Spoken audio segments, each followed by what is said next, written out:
afternoon. Hi everyone. I'm one of the ALT PAs, Maximiliano Alvarez, fifth year ALT. And I am Tony Andrews, another ALT, well, the other ALT prefectural advisor, and I am a sixth year.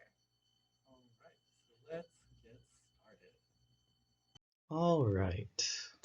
Welcome to the EdConnect portion of the 2020 Skills Development Conference. Ordinarily, this session is to provide a place where JTEs and ALTs can discuss and communicate with one another when they sometimes don't have that time at school or in the workplace. Considering that many of you may not be with your JTEs, this year's EdConnect will run a little differently. So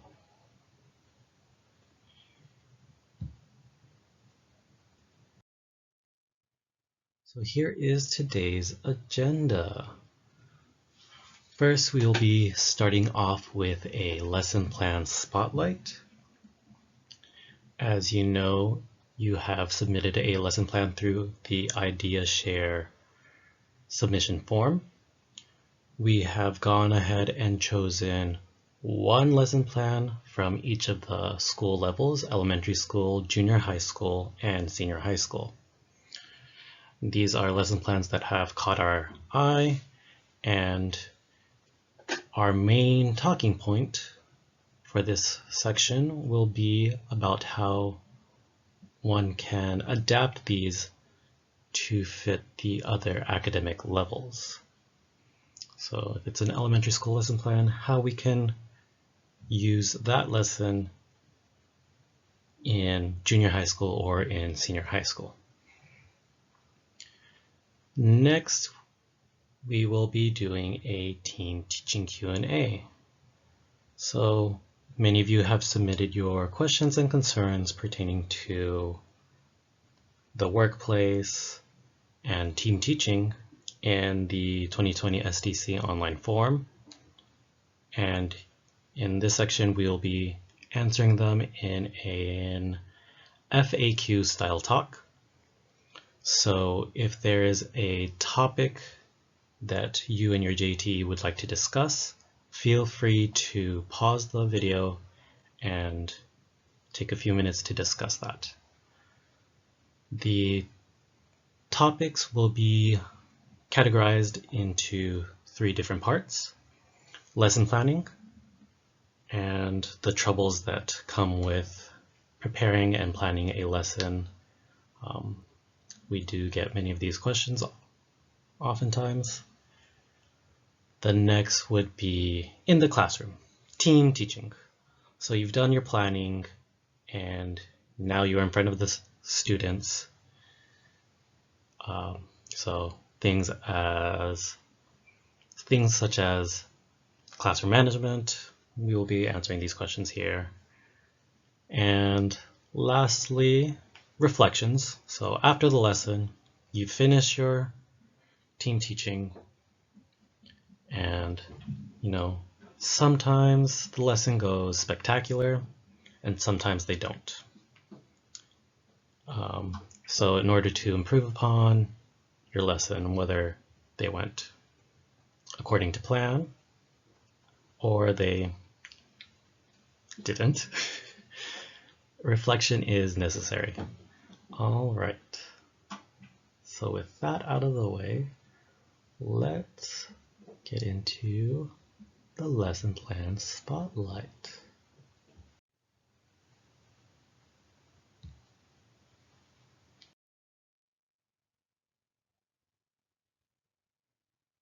So first, we would like to extend our gratitude to those of you who have or who submitted your lesson plan in a timely manner. Thank you very much. And For the elementary school lesson plan, we have Jessica Adler, based at the Minami Satsuma City Board of Education.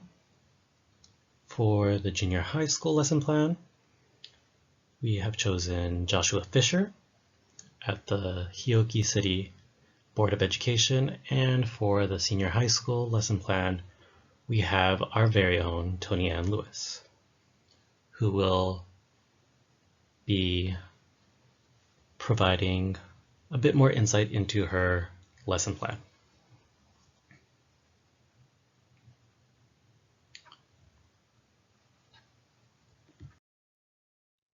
So to start off with Jessica Adler's submission, let's talk about the warm-up.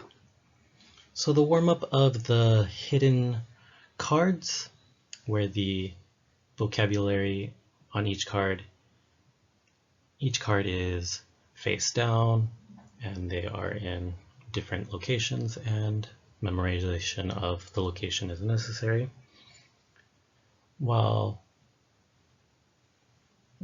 relatively simple, it is a great way to get the student involved in actually participating.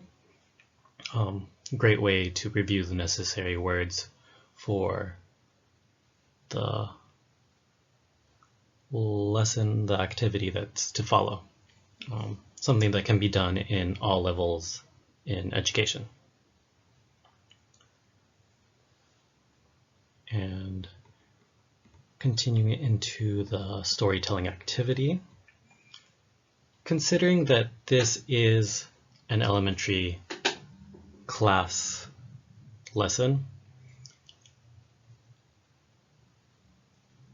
merely reading in front of a class of, I don't know, 30, possibly 30 elementary children just won't cut it most of the time, if not at all, especially since children's attention spans are fairly short. So by having that visual engagement of the puppets or the pictures really helps with keeping the attention on the story from the children by giving them that tangible object to focus on while they listen to the English. And so this is the part that I think may be potentially adaptable in higher levels of education or higher academic levels. So as students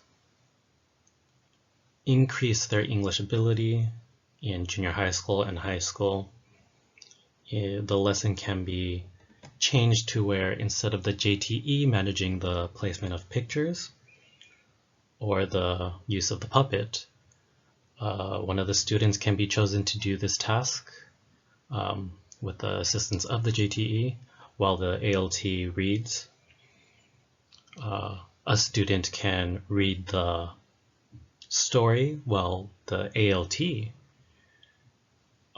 or JTE, if it's only the JTE, while they manage the pictures and puppet. And it will give that student that's reading the story a bit more control of the activity, give them more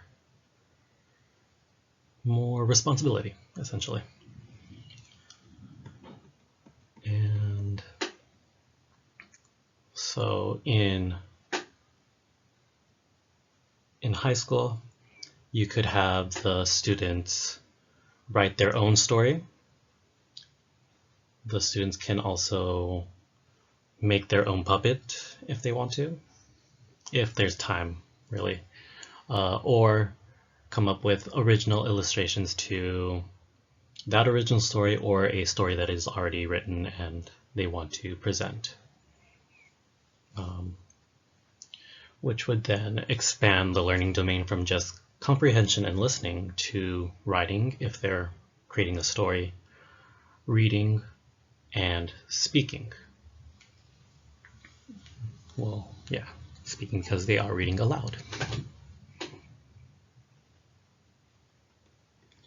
And so with the right motivation and enthusiasm, even some rowdy classes in high schools could be very engaged in this activity through the puppets.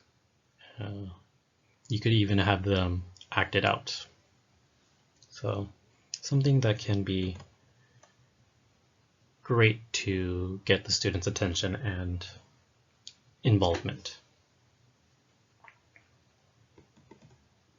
So next is Joshua Fisher. So at first glance, it seems like a simple lesson to practice giving directions. However, it does go further by covering a variety of adjectives that make it great to either practice or introduce that part of speech, especially if you're in elementary school and you're just getting into that.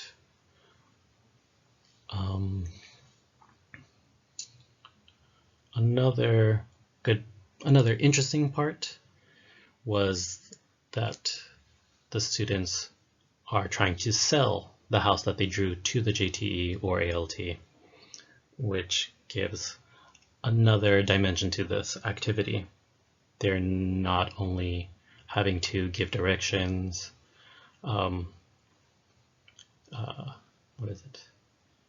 give directions, describe the house, describe the location. They are acting as that real estate agent, if you will.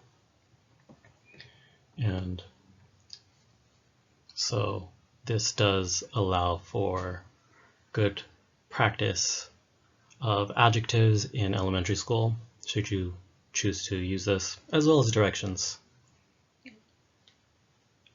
For high school, you could use it as is, which would still be great. A great way to practice comparatives, superlatives, through the real estate acting part of it, so to say. And then for those of us at technical high schools with architecture courses, you could introduce architecture-specific vocabulary, and the students would describe the architecture of the house. Oh, it's a Victorian whatever. And then you could go even further with the selling portion of this activity by doing a debate follow-up, having the students debate it out, and argue their worth of their house, the worth of their house, to the ALT, which could add even more competitiveness to the activity. Maybe give some sort of prize to the winner. All in all, very well done. I would be interested in using this activity for my own classes. So next up is Tony Ann in the Senior High School Idea Share. So Tony, go ahead and take it away. Thank you, Max. So, in place of team teaching demonstrations for this year's conference, we decided that I would demonstrate my lesson that I submitted for the idea share, and Max is going to be my student today.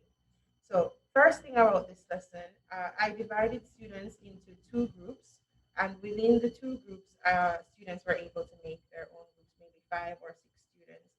Um, and one of the things I love about making groups is that it really is both um, classroom management technique as well as a teaching technique.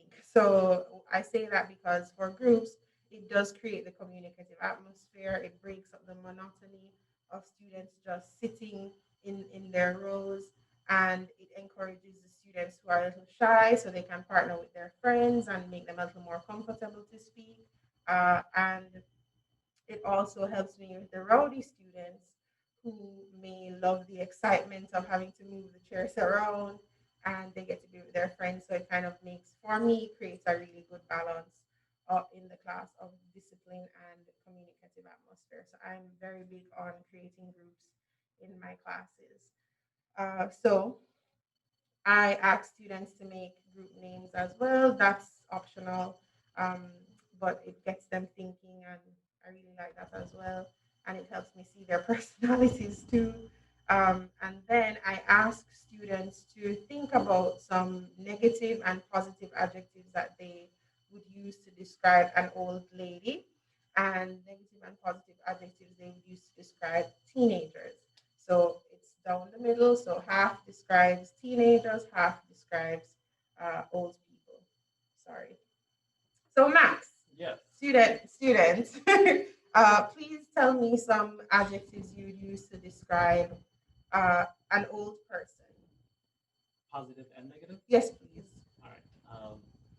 Senile. Oh God. Well, that is a negative. Negative. That's true. Yeah. Wise, Mm-hmm. learned, Mm-hmm. experienced. Mm-hmm. That's the only things I can think of at the All moment. right. And what about teenagers? Rowdy, Rowdy. rambunctious, Rambunctious. youthful, Mm-hmm. smart, active, Mm-hmm. inquisitive. Mm-hmm. That's all I can think of off the Right. top of my head. So of course, my students didn't come up with adjectives as flowery as Max's adjectives, of course. So they said things like kind, smart, and I taught them the adjective wise for old people, which is I think a little more appropriate for talking about an old person. Um, funny, uh, loud, noisy. Um, yeah, those are some of the shorter adjectives that they used, and I wrote those adjectives on the board, each under their group names. And I said, all right, cool, those are some adjectives. And then I played a video. So one thing I said beforehand, of course, we know our restrictions with computers and the internet at schools. I strongly recommend making sure beforehand that all your resources are working, because the this lesson is dependent on your devices and your video playing working perfectly. So the video that I'm about to play is called Snack Attack, and it's a video I found during some research on short films to use in classes. So I found a long list. Hopefully I can find the list as I'm talking to you or recommend some more videos. But I found this list and decided that this is what I would do for class, and figured out a way to kind of tie in some speaking as well. So here is the video, and I'm going to play it to a certain point and then continue with the lesson.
Okay, so at this point, of course, the students are laughing and they're very happy. But my question to them is, what do you think about the old woman and her behavior? Max, students, tell me. Well, she's obviously very angry. Mm-hmm. This young man is Mm-hmm. eating the cookies Mm-hmm. that she bought, Mm-hmm. essentially. And what do you think about the boy? Um, pretty average teenager, Average probably. teenager, right? It was nice that he um, swept away the crumbs, Mhm. so at least some. Yeah. So student said she was angry. She was. They thought she was funny because she ran into the vending machine, which I thought was hilarious as well. And I asked them how they think the old woman feels and how do you think the boy feels. But the real part of the lesson was like asking students to predict the ending of the film. So pretty much, what do you think will happen next? And they said that the boy would go about his business and the girl, the not girl, the old lady would go to wherever she was going, and that she wouldn't be upset anymore. She would maybe buy some more cookies and the boy, he would be fine. And I asked the students to work together in their groups to agree on one ending. So half the class had to have one ending and half the class had to have another. They weren't so different. They just thought, if they would be fine. But then I now play the rest of the movie, which is this. That's not a bit all your face.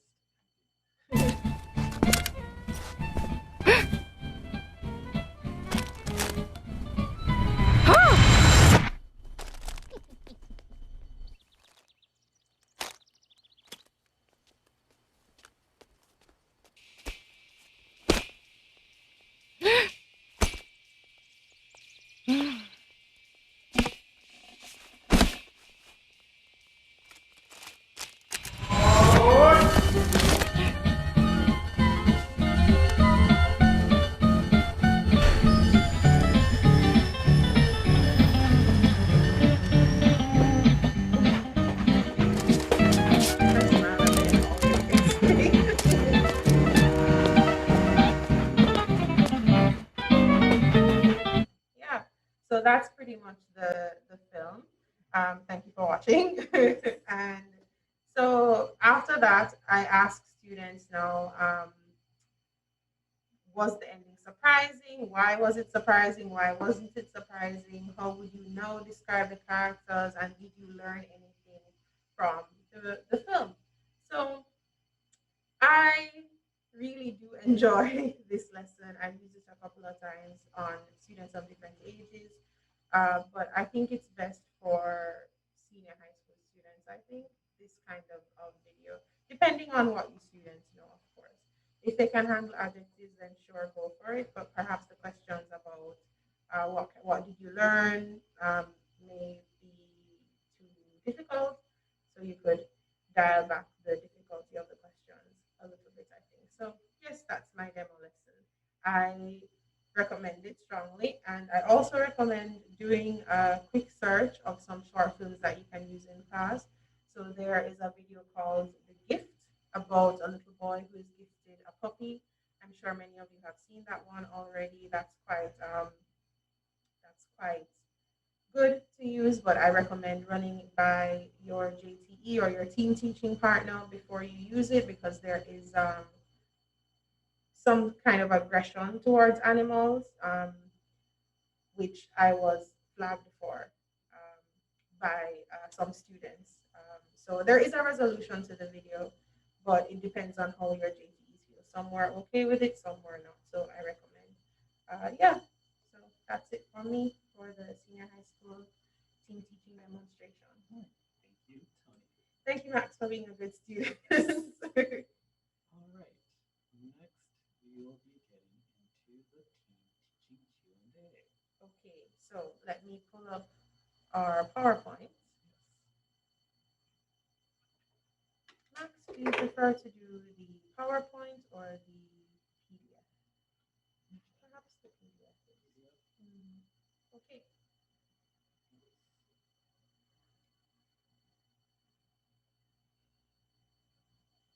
All right. So I'll then now be able to team teaching Q&A.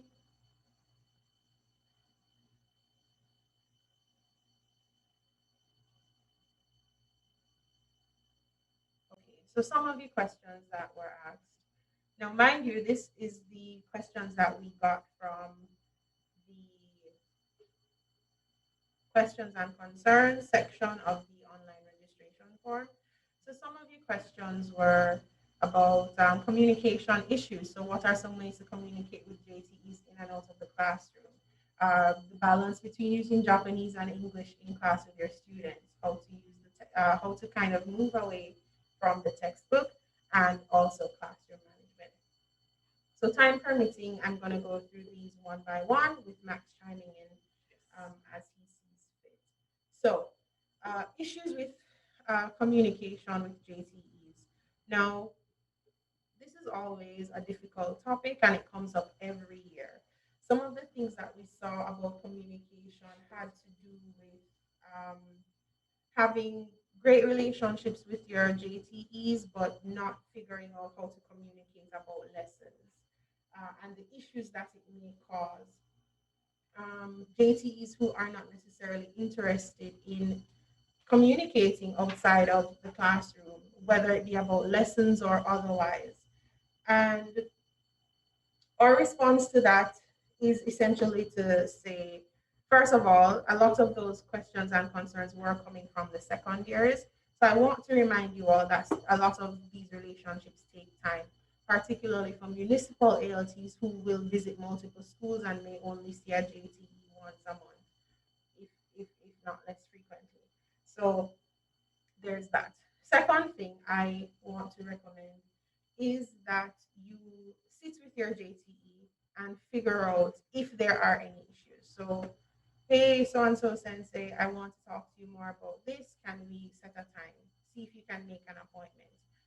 Even if it is, let's say you're seeing your JTE next month, send a message online or send a text message. Hey, sensei, I would like to talk about this lesson. Find different ways to communicate apart from going to school. Communication in terms of asking JTEs to uh, give you feedback for your lessons.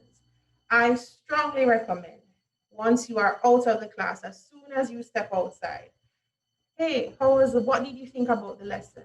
How was the lesson? Is there anything I can do, or would you like to change anything?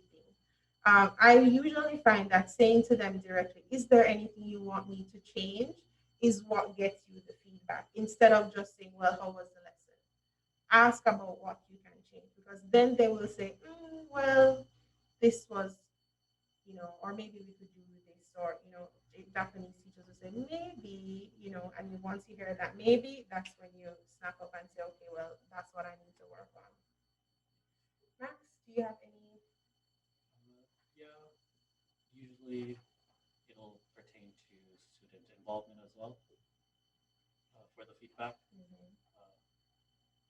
Try to ask them how they think they might improve the involvement of the students' engagement.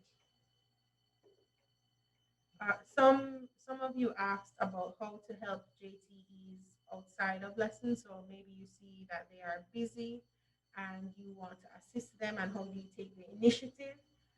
My response to that is simply to ask, how can I help you? Is there anything I can do to help you? If you see that they're busy, don't be afraid to say, can I help you? It will be appreciated. Even if they say no, even if they never say yes to you, if you ask 100 times and it's 100 no's, don't be afraid to say, can I help you? I think once you make yourself available and show that you are available and willing, that will come to you, whether it is marking or talking about a can prep or a team teaching lesson, even if you don't go to the class eventually, that exchange of ideas will be good for communication.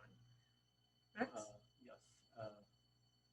Yes, it really does help when the ALTs do take that initiative to ask if they need help. So be observant. Like if you do see them marking tests, feel free to offer. Uh, Most of my JTs, or some of my JTs, do actually apologize when I when I offer to help. So yeah, they really appreciate it. Yes, so that covers communication issues. Now we are going to move on to using the textbook. That's something I'd like to speak a little bit about. Now, it's a common complaint among most of us. The textbook is difficult sometimes for students to sort out. The grammar points are cumbersome, um, not necessarily useful for communicative English writing this moment. And my recommendation to you, if you want your JTE to kind of shake off using the textbook for every bit of the lesson, day in, day out, a couple of things. So the first thing I recommend is to start small. We're not going to come into our schools and change our JTEs, especially the older ones who have learned and are teaching using the grammar translation method, which, as we all know by now, is an outdated method of teaching a foreign language. But they are still using the grammar translation method. Fine. That's what they want to use. That's what they're going to use. We cannot come in and shift everything away. So let's start small. My first recommendation to you is when you are taken to classes and you're doing a lesson, ask if you can do a warm up activity that has nothing to do with the lesson. So, for example, in the first 5 to 6 minutes of the class, it's a fun communicative game that creates a great warm atmosphere. Something like charade, something that's quick and easy to do. Charades, shiritori, Pictionary, hangman, hot seat, Line game. line game, all of those things, that's your first thing. And it should have nothing to do with the textbook or the lesson. That's the first way to start small. Hopefully, as the students become more and more engaged in English through your communicative games at the start of the class, that might be a good way to ease your JT into trying something new as it goes along. If it is that your JTE says, okay, I liked it, let's hope, what more can we do? And you keep gentle push, gentle push. What you can do is then, we know that a lot of our textbooks, I can't speak for elementary school. I'm sorry about that, but for our junior high and our senior high school students, those textbooks typically have like a story or a passage at the beginning. You can take a part of that lesson and make and create the intro using, for example, like a cultural component or a different part of a different, make it different. So, for example, a few years ago, I had a lesson that was talking about curry and we're talking about Japanese curry. And the only thing they mentioned about curry was that it was from India, and then they started speaking about all the ways that they use curry in Japan. Now, of course, the students know about curry; they eat curry all the time, and they enjoy curry. But that was that. And what I did instead was I scrapped I was allowed to, so of course, baby steps. I scrapped the passage about the initial passage about curry being from India, and I spoke about curry from my country. So I showed a picture of chicken, then I showed a picture of curry chicken, then I showed a picture of a goat, and they were, oh, okay, that's yagi, and then I said, well, there is curry goat because we eat curry goat. Oh, I love some curry goats right now. We eat curry goats very regularly in Jamaica. And then I showed chicken feet, and we also some of us eat curry chicken feet in Jamaica. So that was how I introduced curry, right? Instead of them going through curry is done this way and it's sold in the stores and you get it in a convenience and da da da da. So that's the way that you start small and then ease into things. And it also helps you roll as an ALT in terms of creating that communicative atmosphere, um, your cultural exchange. Now the kids know that we eat curry goat, and you start small and then you increase. That's my best advice. Max, Yeah. Baby steps.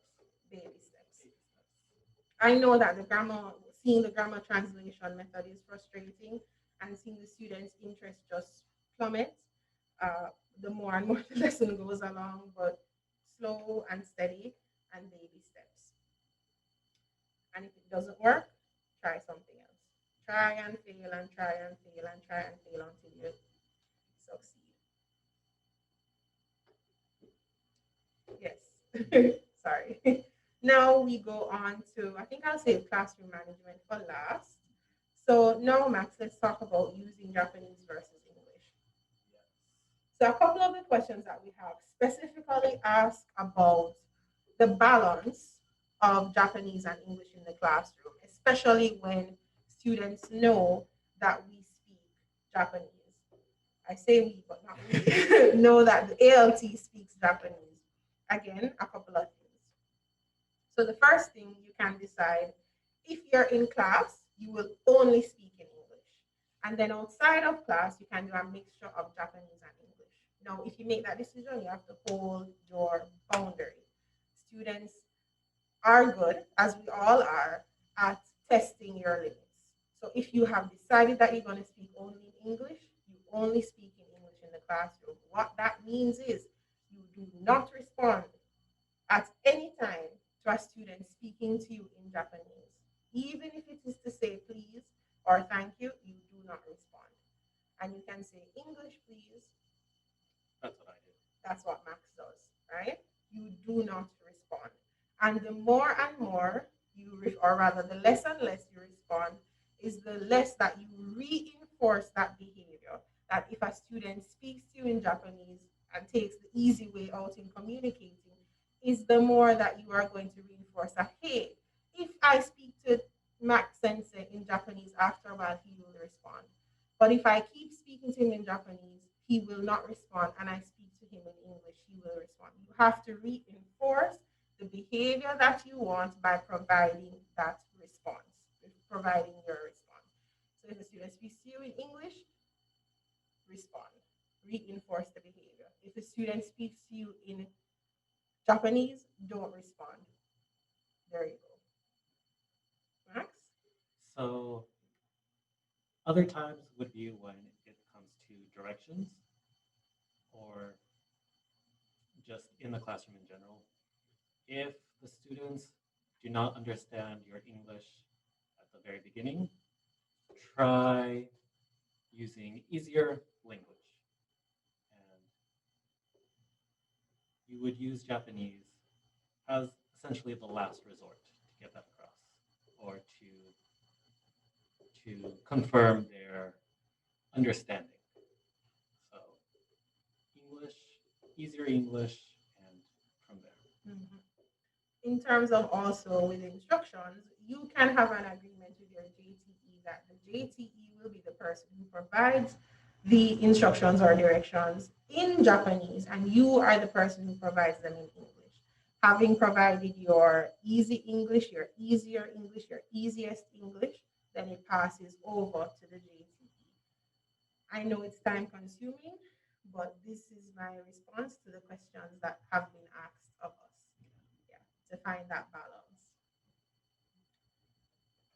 Make your boundaries known and hold firm to them. And the last thing that we're going to speak about is classroom management.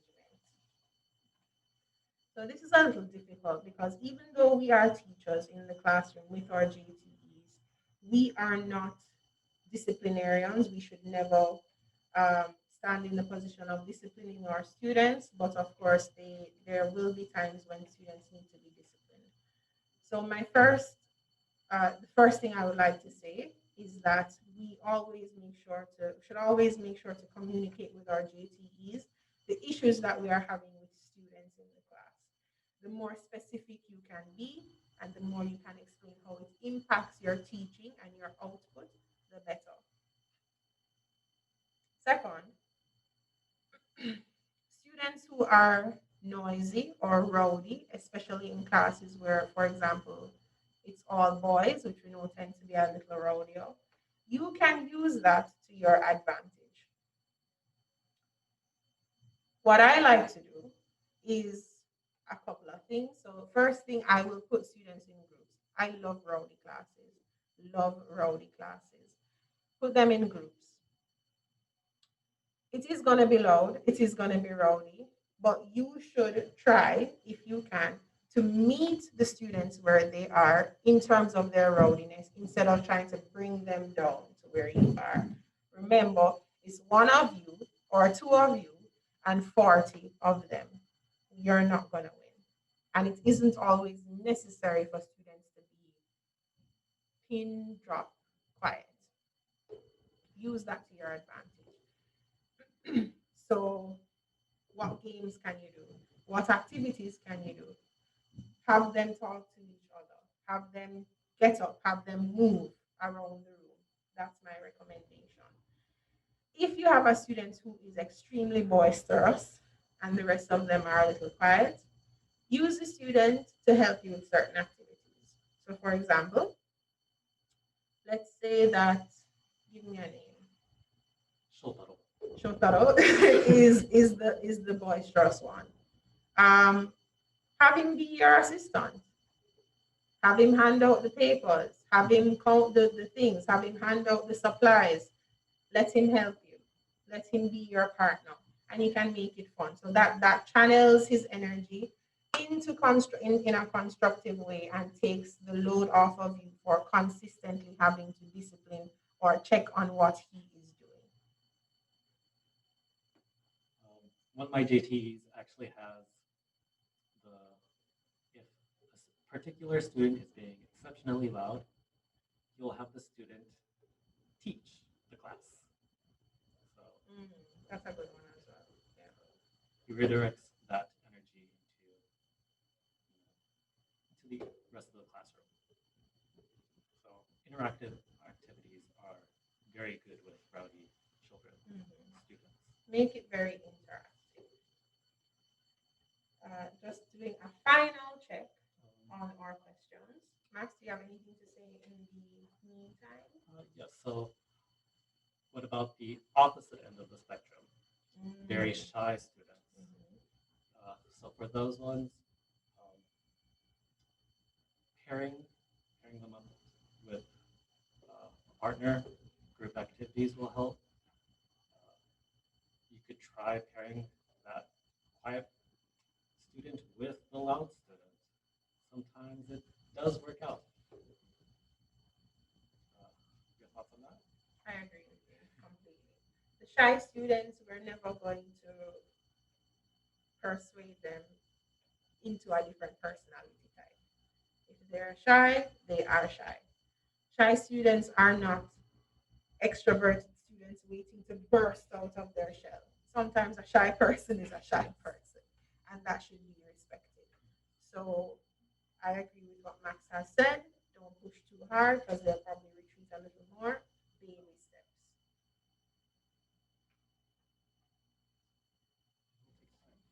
Find out the student's interests. Maybe by by gearing certain activities towards the interests of the students, not just the shy ones, everyone else, you'll get more participation.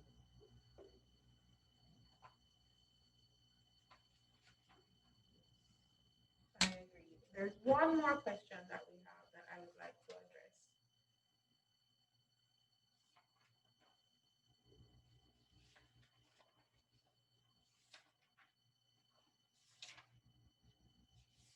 Two more. Okay. So the first one is, what is the best way to go about correcting a JTE during a lesson if there is one? Now, depends on the JTE. If it is an older person, I would say during class, don't do it.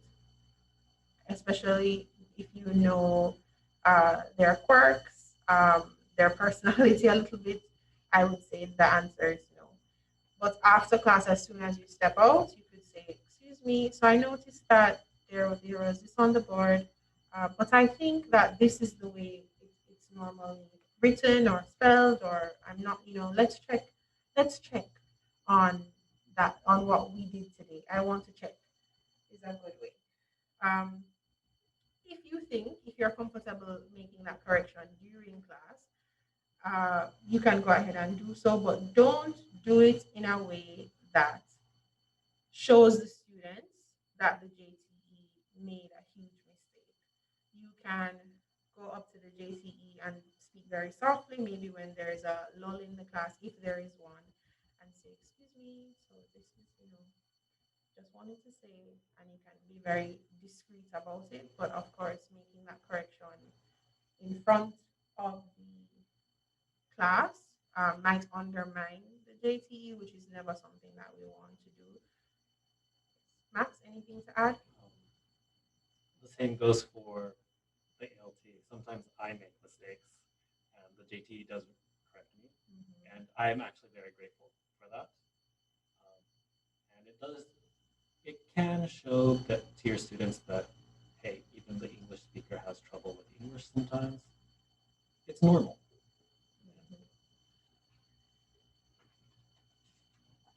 And the last question is about teaching at schools where the textbook material is too difficult for pretty much all of the students. That is a difficult question. If you are allowed to create worksheets or handouts that break the material down into smaller, more manageable points, that's my recommendation at first. If you have to speak to your JTE about it, if that is a problem that you're both experiencing, that is a suggestion I think you could make. Also, you can pre-teach any vocabulary that you may need to do so. Anything that can make it easier for them to learn from here. So whatever steps those are from the beginning, you could try to figure out those steps first, and then you bring them up to the level. And then fortifying that knowledge, you can, in following lessons, incorporate the grammar or words that you've learned into the warm-ups that follow that lesson. Yeah. So that's it from us for EdConnect today. We hope we answered your questions and provided a little bit of context for all of you. And we want to wish you good luck with your team teaching and your students. Um, there's a lot going on, so good luck to all of you. And thank you for joining this year's very unconventional EdConnect. Thank you. Thank you. Bye bye.